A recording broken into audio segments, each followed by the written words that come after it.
Hi guys, Neil at Italia Autos here, and this week I have a video on a very cheap Alfa Romeo GT 3.2.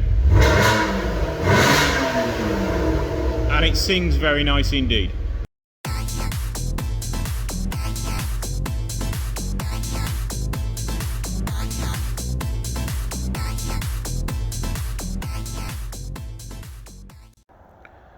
So guys, this is my Alfa Romeo GT 3.2 V6. It does need a little bit of work doing to it. We'll go over it in a minute and discuss what needs doing to it. I've not had it on the ramp yet. I pretty much bought it sight unseen, apart from a couple of pictures, turned up, took it away. So this is the first chance I've really had a chance to have a look at it.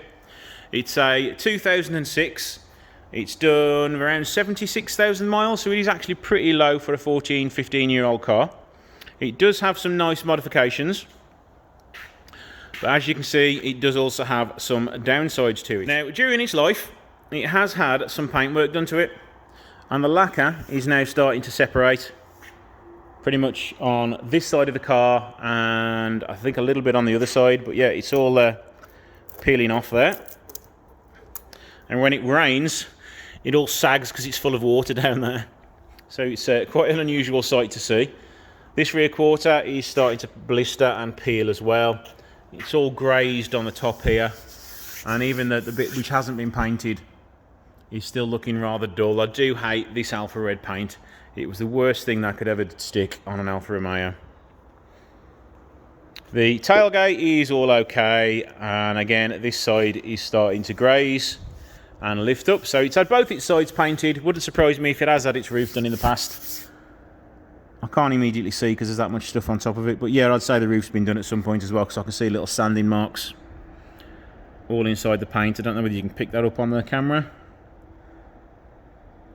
but yeah, the roof's been done at some point as well. So this has had a full respray at some point in its life, and it needs another one. Some of the upgrades I can immediately see on it: it's got the black line mirror covers, it's got the 330 Brembo brakes, but somebody has painted them yellow. Not very well, may I just add. And the rear calipers have also been painted, and so have the brake pads. So somebody's just got an aerosol can out on these and just done a quick job on it. So that will have to be corrected if it is to get repaired. The interior has got an alarm that goes off. The interior has got a tan interior. Like it or hate it, I don't mind tan interiors with a red car or even a metallic blue car. They look quite nice. We do have a little bit of discoloration on the seat bolsters, but that's nothing to fix. You can just get some colour touch up and repair those. One of the main reasons why I bought this car was the massive wad of service history. It's got loads of receipts, adding up to thousands and thousands of pounds. A lot of them from Auto Lusso. In fact, I think 99% of them are from Auto Lusso. So it's had quite a bit done to it. Let's have a look at what's been done. We've got a bill for £2,000 for some drop links, track control arms, suspension bolts, lower crank pulley, brake hoses, e-back coilover kit fitted, so that's 4 years old.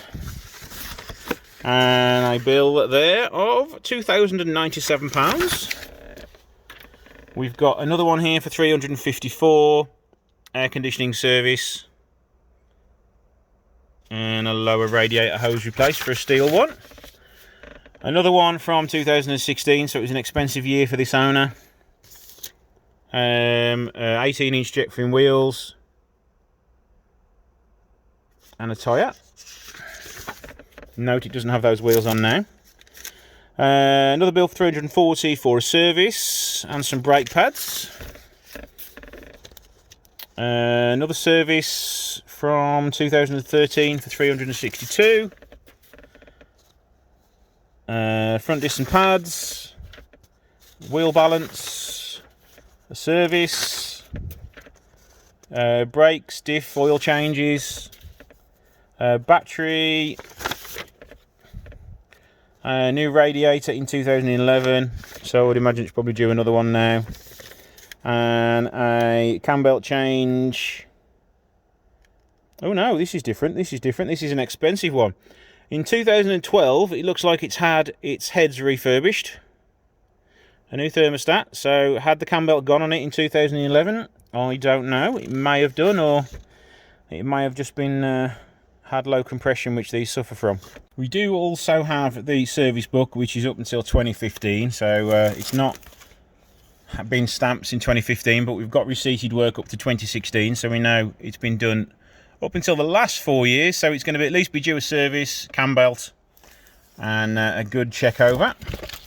We've also got another envelope with what appears to be some decals on it. I am not a fan of those. They will stay in there and we shall never talk about those ever again. Let's move on quickly. Right, well, one of the reasons I bought this car so cheap isn't actually happening right now. So we have an intermittent battery charge problem. It's charging now, but when I started the car to get it onto the ramp, it came up, said low battery. So yeah, we do need to at least have another resistor pack put in the alternator, or the alternator refurbishing. I would probably get it fully refurbished, to be honest, because as it's got to have a cam belt, the engine might as well come out. Now onto under the old bonnet. We have a nicely painted engine bay. The trumpets are not in too bad of a shape. We've got the aftermarket intake pipe. We've got some aftermarket hoses. These engine covers have all been repainted. The plastic engine cover is all in one piece. The coolant is nice and clean. Engine oil is pretty clean. And ow, that is burning my hand. The brake fluid is nice and clean as well. Let's have a look at the power steering fluid. That's reasonably clean, but a little low. So I will want to have a check for leaks on that. So let's get it up in the air now and have a look underneath. Right, we're up in the air. We shall start in this corner. Alloy wheel has got some curbing, but it's a very unusual sort of chrome finish. It's got coilover suspension, which still looks nice and clean. Reasonably new upper wishbone there. The front brake pads are getting low. They're down to less than halfway. You can't see that very well. Let's go around to the other wheels. That wheel is perfectly fine. And the brakes look okay, a little rusty but okay. Again, perfectly fine suspension at the back there. Another alloy wheel, but this one looks a different colour to the other one. Is it dirty? Yeah, it looks different to the other one. So yeah, don't know what's been going on there. Again, suspension seems okay. Brakes are okay, just a little rusty.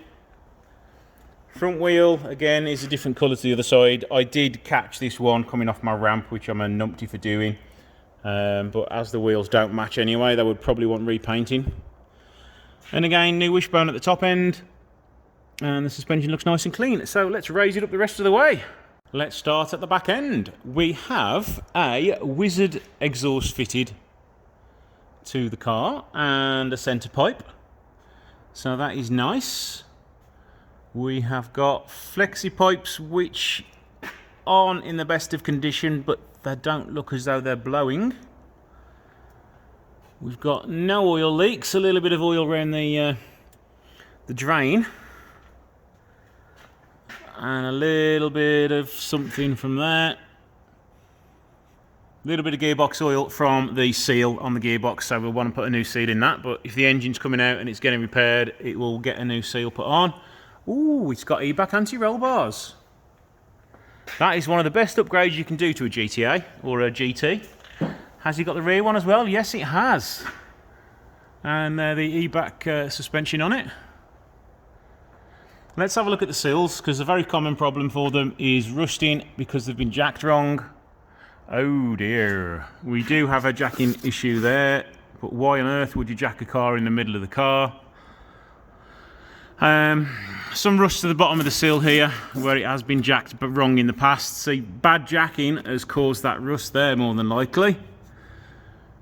But it's salvageable. This side perfectly fine. It's got no jacking damage at all, which is a rare sight. We've got some polyurethane exhaust hangers. You've got the alloy radiator hose, and the radiator, even though it was changed 9 years ago, is still in good condition. All the drive shaft gaiters are perfectly fine.